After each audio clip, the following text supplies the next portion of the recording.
बात को कहता है हरियाणा असेंबली का स्पेशल सेशन बुलाया जाए। इसमें अविश्वास प्रस्ताव हम लाएंगे क्योंकि ये मौजूदा सरकार लोगों का और विधानसभा का विश्वास खो चुकी है।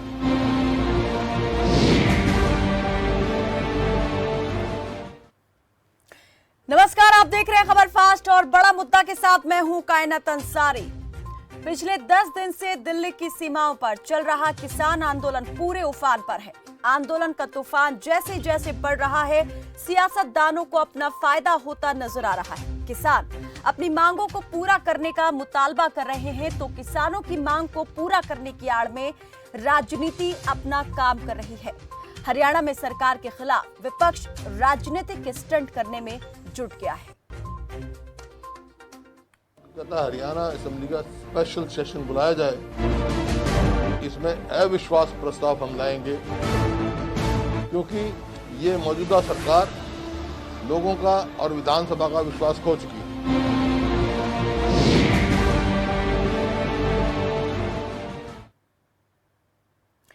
हरियाणा के पूर्व मुख्यमंत्री और नेता प्रतिपक्ष भूपेंद्र सिंह हुड्डा ने किसानों के मुद्दे पर मनोहर सरकार के सामने संकट पैदा करने की तैयारी कर ली है। नेता प्रतिपक्ष विधानसभा का विशेष सत्र बुलाने की मांग कर रहे हैं, जिसमें वो किसान मुद्दे के साथ गठबंधन सरकार के खिलाफ अविश्वास प्रस्ताव लाने की बात कर रहे हैं। पूर्व सीएम भूपेंद्र हुड्डा ने राज्यपाल से हरियाणा विधानसभा का आपात सत्र बुलाने की मांग की है। हुड्डा ने कहा कि कांग्रेस सदन में किसानों के मुद्दे पर सरकार के खिलाफ अविश्वास प्रस्ताव लाएगी। उन्होंने कहा कि बड़ौदा चुनाव के नतीजे से स्पष्ट हो चुका है कि ये सरकार पूरी तरह जनता का भरोसा खो चुकी है। बीते सप्ताह 3 निर्दलीय विधायक सार्वजनिक तौर पर सरकार से किनारा कर गए और जनता के बाद गठबंधन सरकार अब तेजी से अपने ही विधायकों का विश्वास खोती जा रही है। भूपेंद्र हुड्डा ने किसान आंदोलन के हवाले से गठबंधन सरकार को सीधे निशाने पर लिया और कहा कि विधानसभा में पहुंचने वाले जेजेपी और निर्दलीय विधायक किसान मुद्दे पर सरकार के समर्थन में खड़े हैं। कुछ विधायक दोगली नीति अपनाते हुए लगातार सरकार के विरोध और किसान आंदोलन के समर्थन में बयानबाजी तो कर रहे हैं, लेकिन सरकार को भी अपना समर्थन दे रहे हैं और विधानसभा में अविश्वास प्रस्ताव लाकर वो ऐसी दोगली भूमिका वाले विधायकों और पार्टियों का सच जनता के सामने लेकर आएंगे कि कौन सा विधायक और पार्टी उसी के साथ है और कौन किसान के साथ है। तो आज चर्चा करेंगे इसी पर कि क्या हरियाणा में विपक्ष एक तीर से 2 निशाने साधना चाहता है। क्या विपक्ष की रणनीति गठबंधन सरकार के लिए किसी तरह का संकट खड़ा कर सकती है, और सबसे बड़ा और अहम सवाल कि क्या किसान आंदोलन रूपी सरकार के सामने खड़ी आपदा में विपक्ष ने अवसर तलाश लिया है या तलाशने की कोशिश में है। सबसे पहले आपको सुनवाते हैं कि पूर्व सीएम भूपेंद्र हुड्डा ने क्या कहा, सरकार को किस तरह से घेरने की तैयारी में है, उसके बाद करेंगे चर्चा।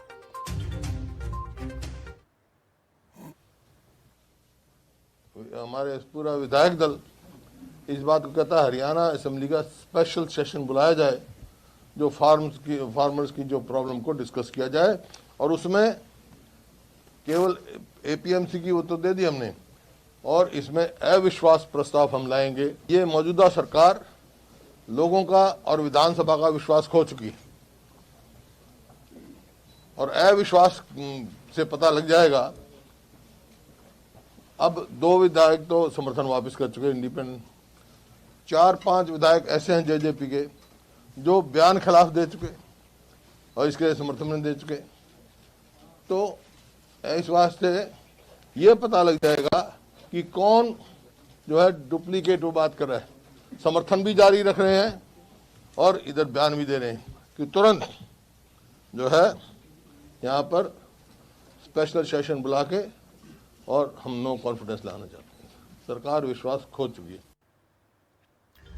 तो भूपेंद्र हुड्डा यहां पर विधानसभा का विशेष सत्र बुलाने की मांग कर रहे हैं और राज्यपाल से ये मांग वो करना चाहते हैं और इस सेशन के जरिए वो ये बात सामने लाना चाहते हैं, दूध का दूध पानी का पानी करना चाहते हैं कि कौन यहां पर किसानों के समर्थन में है और कौन किसान के सरकार के साथ खड़ा हुआ है। चलिए, इस पर हमारे साथ कई मेहमान जुड़ चुके हैं बातचीत करने के लिए। उनका तारुफ आपसे कराते हैं और करते हैं फिर चर्चा की शुरुआत। रमन मलिक हमारे साथ बीजेपी के प्रवक्ता जुड़े हैं, जितेंद्र चंदेलिया कांग्रेस के प्रवक्ता हमारे साथ जुड़े हुए हैं और राजनीतिक विश्लेषक चंचल नांदल हमारे साथ जुड़ गए हैं। आप सभी का बहुत स्वागत है हमारे साथ इस चर्चा में जुड़ने के लिए। सबसे पहले मैं सवाल यहाँ पर कांग्रेस के प्रवक्ता जितेंद्र चंदेलिया से करना चाहती हूँ। जितेंद्र जी, क्या आपदा में अवसर की तलाश हो रही है? नहीं, आपदा में अवसर की बात नहीं है।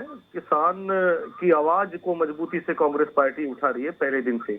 आपने देखा राहुल गांधी जी किसान बचाओ खेती बचाओ यात्रा करने के लिए आए, पंजाब गए, हरियाणा आए शैलजा जी के नेतृत्व में, और तमाम हरियाणा का किसान कांग्रेस के साथ वहां पर आया। आज जो किसान को जहां पर खेत में होना चाहिए, दुर्भाग्यपूर्ण है, मैं आपके चैनल के माध्यम से बताना चाहता हूँ, किसान सड़कों पर है जो अन्नदाता है। और जो बात भूपेंद्र सिंह हुड्डा जी ने कही है, उस बात से उन लोगों का चेहरा सामने आ जाएगा विधानसभा के अंदर, जब अविश्वास प्रस्ताव जो लोग दमनकारी नीति की वजह से एक तो बोल नहीं पा रहे हैं, तो वो बोल पाएंगे वहां पर। और जो किसान नेता अपना आपको कहते हैं, जिनको भविष्य में दोबारा किसानों से, मजदूरों से, आड़ती भाइयों से नजरें मिलानी है, तो उन लोगों का भी पता चल जाएगा कि वो चंदेलिया जी, आप इस सत्र में उन विधायकों को आवाज देने का काम करेंगे जो सरकार के खिलाफ नहीं बोल पा रहे, या अपने लिए आप अवसर तलाशेंगे कि सरकार के विरोध में अगर कोई बोलता है तो भी चट भी अपनी पट भी अपनी? यहाँ पर आपके लिए लग रहा है कि कांग्रेस एक तीर से दो निशाने साधने की कोशिश में है, सरकार को घेरने की बात कहां से आ जाती है? अगर आप किसान के समर्थन में है तो किसान का समर्थन कीजिए, सरकार के विरोध में आप अविश्वास प्रस्ताव लाने की बात कर रहे हैं, वो भी ऐसे वक्त में। कायना जी, मुझे एक पंक्ति याद आती है किसान के ऊपर कि क्रोध कहां तक पाला जाए, युद्ध कहां तक टाला जाए, तू भी है राणा का वंशज, फेंक जहां तक भाला जाए, फेंक जहां तक भाला जाए। और दोनों तरफ लिखा हो भारत, सिक्का वहीं उछाला जाए। आज उत्तर प्रदेश का किसान, आज मध्य प्रदेश का किसान, आज पूरे देश का किसान लामबंद है, दिल्ली को घेरे हुए हैं। और दुर्भाग्यपूर्ण बात यह है कि विपक्ष की भूमिका जो कांग्रेस निभा रही है, आज उसको राजनीतिकरण देने की कोशिश की जा रही है। देखिए, डेमोक्रेसी प्रजातंत्र में एक प्रक्रिया होती है, हमारे संविधान में एक प्रक्रिया होती है कि जब प्रदेश में, देश में ऐसे हालात बने, तो लोकसभा में राहुल जी ने कहा, आपने देखा अमर उजाला न्यूज़पेपर ने फ्रंट पे उसको छापा, राहुल जी ने रिक्वेस्ट की, प्रार्थना की कि लोकसभा जो बड़ा सदन है, राज्यसभा, उसके अंदर एक विशेष सत्र बुलाया जाए और राज्यसभा और लोकसभा के तमाम दलों के नेताओं को और पार्टियों को निमंत्रण दिया जाए। और कांग्रेस उसकी मेन भूमिका निभा रही है। और उसी दिन से कांग्रेस पार्टी रिक्वेस्ट कर रही है, प्रार्थना कर रही है मोदी जी से। विशेष सत्र बुलाने की बात तो कांग्रेस के नेता पहले भी कर चुके थे, अब भी आप कर रहे हैं। ना तो लोकसभा में कायनात जी बुलाया जा रहा है, ना ही जब बात चर्चा होने की होती है, जब चर्चा होने का वक्त होता है, उस वक्त तो विपक्ष के नेता वॉकआउट कर जाते हैं। उस वक्त क्यों डटे नहीं रहते? उस वक्त क्यों नहीं धरना दे देते हैं सदन के अंदर? देखिए, आपने देखा कायनात जी, आपने देखा कि जब मैं कांग्रेस की बात नहीं करता, अन्य दलों के राज्यसभा जो हमारा बड़ा सदन है, उसमें जब राज्यसभा के सांसदों ने बात उठाई किसान की, तो उन लोगों को सस्पेंड कर दिया गया और रायशुमारी के लिए किसान को नहीं बुलाया गया, ना ही विपक्ष से रायशुमारी नहीं, जब सस्पेंड किया गया तो भी तो बैठे थे ना परिसर के बाहर, धरने पर बैठ गए थे। तब अपने सस्पेंशन के अगेंस्ट में भी तो धरने पर बैठे थे ना, चाहे परिसर के बाहर ही बैठे हों, लेकिन सदन के अंदर क्यों नहीं बैठ जाते ऐसे? देखिए, सदन में, रमन जी, सड़क पर, सड़क से संसद तक, आज ये तानाशाही सरकार ना तो विधायकों की सुन रही है, ना ही ये सरकार किसी लोकसभा राज्यसभा के सांसदों की सुनती है, ना ही किसान की सुन रही है। इतनी तानाशाही आप देख रहे हैं, पूरा मीडिया देख रहा है, पूरा देश देख रहा है। रमन मलिक जी, भूपेंद्र हुड्डा विश्वास प्रस्ताव लाने की बात कर रहे हैं सरकार के खिलाफ, कहते हैं सरकार विश्वास खो चुकी है, पहले जनता का खोया और अब अपने विधायकों का भी खोती जा रही है, जिसे वो अब उजागर करेंगे। आप देख सकते हैं कि इनके विधायक, इनके जो घटक दल हैं, इनके, अरे जितेंद्र जी, आपकी बारी नहीं है, हो गया भैया। चलिए जितेंद्र जी, आऊंगी आपके पास भी आऊंगी। जितेंद्र जी, आज बहुत कम वक्त है हमारे पास में चर्चा के लिए, तो जितेंद्र जी मैं चाहूंगी कि सभी को अपना अपना पक्ष रखने का मौका मिले। जितेंद्र जी, रमन जी, चोर मचाए शोर, ये वो भूपेंद्र हुड्डा है जिसने किसानों की जमीन चोरी करके रॉबर्ट वाड्रा, अदानी, अंबानी सबको बेची। ये वो भूपेंद्र हुड्डा है और ये बात कर रहे हैं कि जी सरकार गिराएंगे। इनका ज्ञान, इनका गणित राहुल गांधी जितना है। 30 + 1 = 31 और 2 और 3 जिनकी बातें कर रहे हैं वो पता नहीं इनके साथ कभी आए या ना आए, लेकिन फिर भी 36 से सरकार नहीं गिरती। एक चीज। दूसरी चीज, अब आप बात आइए जो आपने कल ये गुड़गांव में इन्होंने बयान दिया, मैं उस पर बात करूं। देखिए, एक चीज बड़ी साफ सुथरी है कि ये कोई प्रॉपर्टी डीलिंग की डील है नहीं कि भूपेंद्र हुड्डा जी चुटकी जाएंगे और डील गिर गई या डील उठ गई। ये प्रॉपर्टी डीलिंग का काम नहीं है। दूसरी चीज, ये इतनी पक्की सरकार है कि इसको हिलाने का दम ना भूपेंद्र हुड्डा जी में है, ना उनके आगे पीछे वालों में। तीसरी चीज, इस सरकार के अंदर वो लोग हैं जिनके अंदर सहनशीलता भी है, समझदारी भी है, और युवा भी ऐसा है जो ना आलू से सोना उगाने की करता है और ना लेकिन रमन जी, अगर यहाँ बात करें जेजेपी नेताओं की, रमन जी, गठबंधन में मौजूद जो जेजेपी की पार्टी एक और चीज जी, एक ये बड़ा स्पष्ट चीज है, हुड्डा साहब का दो वार हैं। एक तो इस जो माहौल है, इस माहौल को किसान तो सिर्फ बहाना है। माहौल फरवरी 2016 वाला बहाना है, बनाना है। ये हुड्डा जी का जो प्रोफेसर वीरेंद्र के साथ मिलकर बनाया था फरवरी 2016 का, ये वो माहौल बनाने की चेष्टा में है। और दूसरी चीज, ये किन गरीब किसानों की बात कर रहे हैं? वाड्रा जैसे या चिदम्बरम जैसे या वीरभद्र सिंह जैसे जो 2-2 करोड़ रुपए की गोभी जो है वो गमलों में उगा देते हैं, या 50-50 लाख रुपए। रमन जी, मैं आपसे ये पूछना चाहूंगी कि क्या खुद आपकी सरकार में मौजूद नेताओं को अपनी राजनीतिक साख बचाने की अब पड़ती जा रही है, और इसी वजह से वो बयान, जैसा कि भूपेंद्र हुड्डा ने कहा कि 4 से 5 जेजेपी के नेता भी किसान आंदोलन के समर्थन में बोल चुके हैं, सरकार की इस नीति के लिए विरोध में बोल चुके हैं। ये वो समय नहीं है जब उन्होंने अपना क्या मौका खुद गठबंधन सरकार के नेता नहीं दे रहे विपक्ष को? ये सरकार बनाई थी, वैसे ही चोर जमीन की चोरी अलग करते हैं, विधायकों की चोरी अलग करते हैं। आप मुद्दे पर बोले, किसान को चंचल नांदल जी, दे पाएंगे आपकी सरकार? नांदल जी, कौन किसको अवसर दे रहा है और कौन आपदा में अवसर तलाशने की कोशिश में है? किसके सामने संकट है? नांदल जी, देखिए कायनात जी, मैंने दोनों जो आपके प्रवक्ता है उनकी बात सुनी, और इसमें रमन जी चंदेलिया जी, आऊंगी आप दोनों के पास भी एक एक करके। अभी चंचल जी को सुन लेते हैं। जी चंचल जी, चंदेलिया जी, चंदेलिया जी। कायनात जी, इसमें कोरी राजनीति हो रही है। अब अगर मैं कहूँ कि अगर कांग्रेस को वाकई किसानों का दर्द है तो वो क्यों नहीं दिल्ली बॉर्डर पे आके बैठ जाते हैं उनके विधायक? क्यों अपने घरों में बैठे हैं? पहली बात तो ये नहीं, एंट्री नहीं मिल रही है ना वहां, तो किसान आने ही नहीं दे रहे हैं।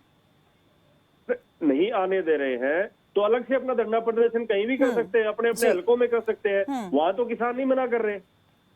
अपने हलकों में, अपने एरिया में, जो मान लीजिए पानीपत का विधायक है या सोनीपत का विधायक है या कुरुक्षेत्र का विधायक है, वो अपने अपने एरिया में बैठ जाए। कौन रोक रहा है उनको धरना प्रदर्शन करने के लिए? परमिशन तो लेनी है। और वैसे इस चीज के लिए परमिशन की जरूरत भी नहीं, किसानों की परमिशन नहीं दिल्ली आने के लिए, कोई जरूरत नहीं। ये सब राजनीति हो रही है। अब मैं सिलसिलेवार आपको 2-3 चीजें बताऊंगा।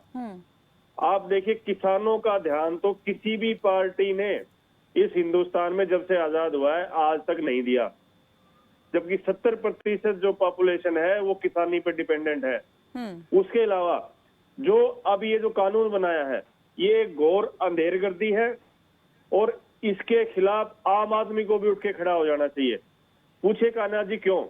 सबसे पहले तो जो जमाखोरी को लेकर कानून बनाया है उसमें किसान को तो नुकसान है ही है, दूसरा बड़ा नुकसान आम आदमी को है, क्योंकि जमाखोर सारी सब्जियां, दाल, आटा, चीनी, गेहूं सब जमा करेगा, उसके ऊपर कोई रोक नहीं है।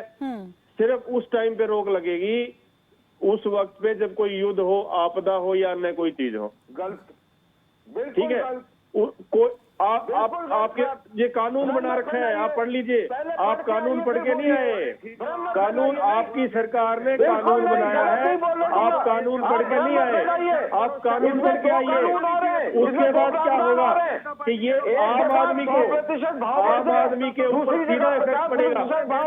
आम आदमी मजबूर हो जाएगा महंगी चीजें खरीदने के लिए। रमन जी आपको भी पूरा मौका दूंगी, एक बार पूरी बात उनकी सुन लेते हैं, उसके बाद पूरा मौका, क्योंकि अभी एक साथ बोलेंगे तो सिर्फ शोर शराबा होगा, हम ना किसी की बात समझ पाएंगे ना सुन पाएंगे, सिर्फ शोर शराबा हो जाएगा। चंदेलिया जी, रमन जी, एक बार पूरी बात सुन लीजिए, फिर मैं एक एक करके आप लोगों का भी पक्ष लूंगी। आप बगैर कानून पढ़े हुए बात कर रहे हैं, झूठ बोलने से कुछ नहीं होता। ये तो सारी जनता जानती है, जिसने दिल्ली को घेर रखा है, सब देख रहे हैं।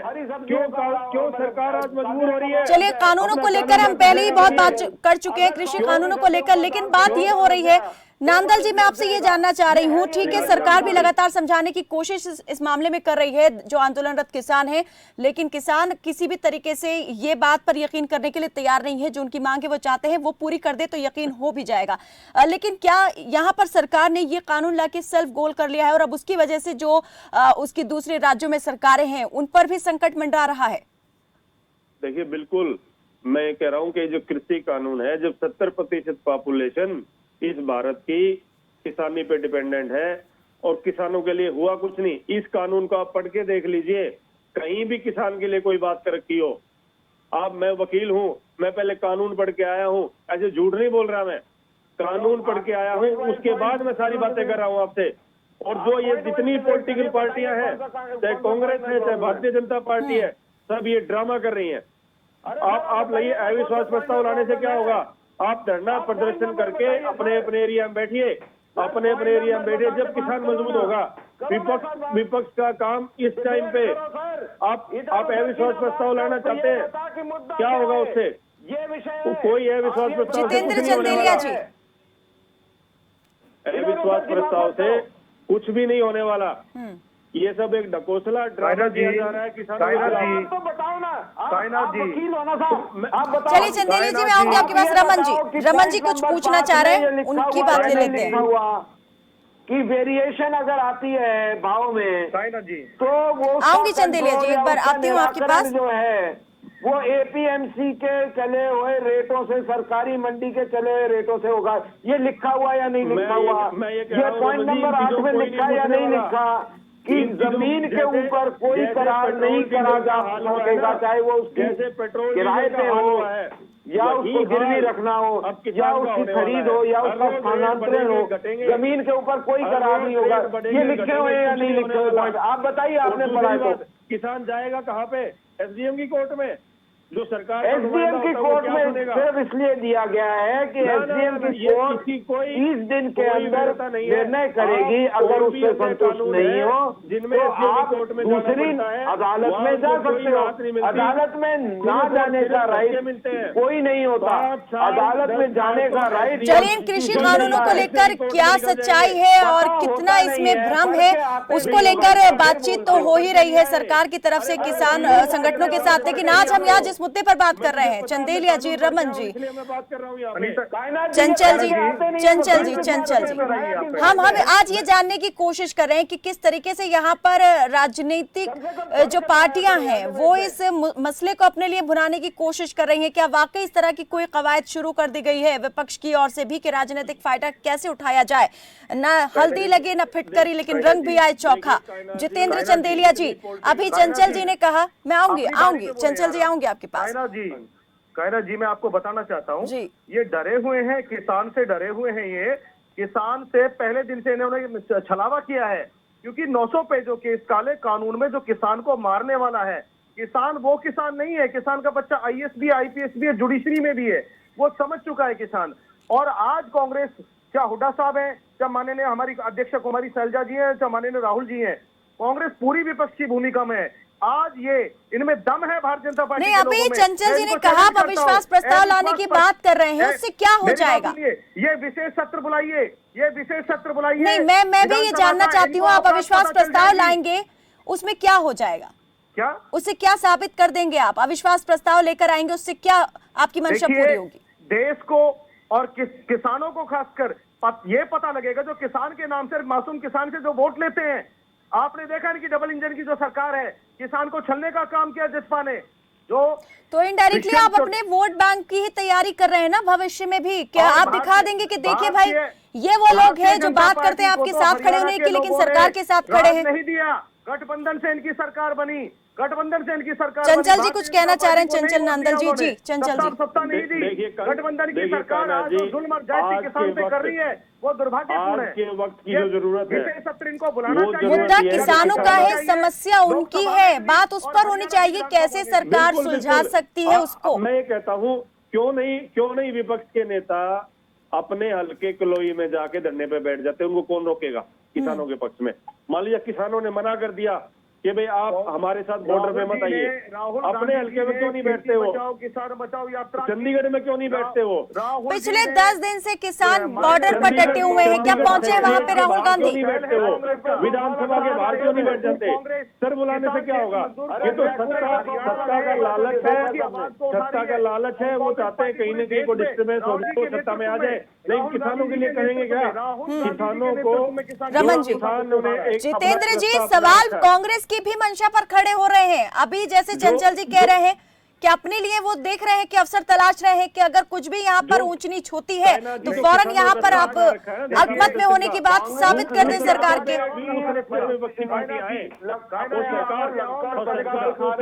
जनार्दन की आवाज उस ऊपर वाले की, रब की, खुदा की आवाज होती है। और आज बिल्कुल सही बात है, बिल्कुल सही बात। कुछ नहीं होने वाला। चलिए रमन जी, चंचल जी, आज देखिए कांग्रेस जो है इस समय लक्कड़ बग्गे की भूमिका में आना चाहती है कि किसान शिकार पे निकला है तो उसके बचे हुए छीछड़े हम कहीं से खा लें। लेकिन दिक्कत ये है कि इनको ये नहीं समझ में आ रहा कि शिकार भी नहीं है, शिकारी भी नहीं है।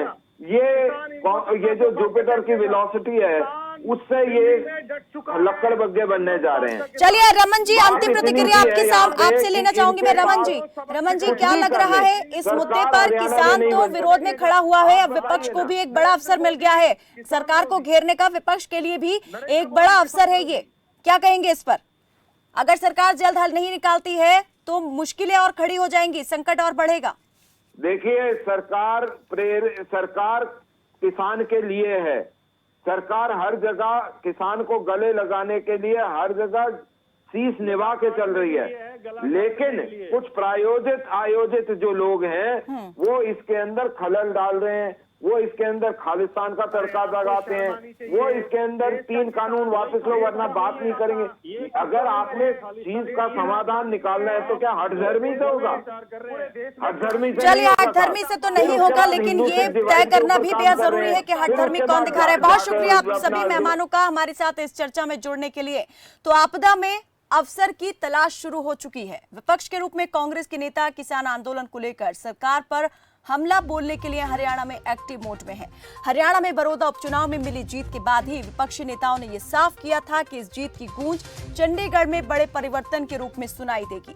हरियाणा सरकार के खिलाफ जिस चक्रव्यूह की रचना विपक्ष कर रहा है, देखना दिलचस्प होगा कि उसकी काट सरकार कैसे करती है। फिलहाल के लिए मेरे साथ बस इतना ही। आप देखते रहें खबर फास्ट। नमस्कार।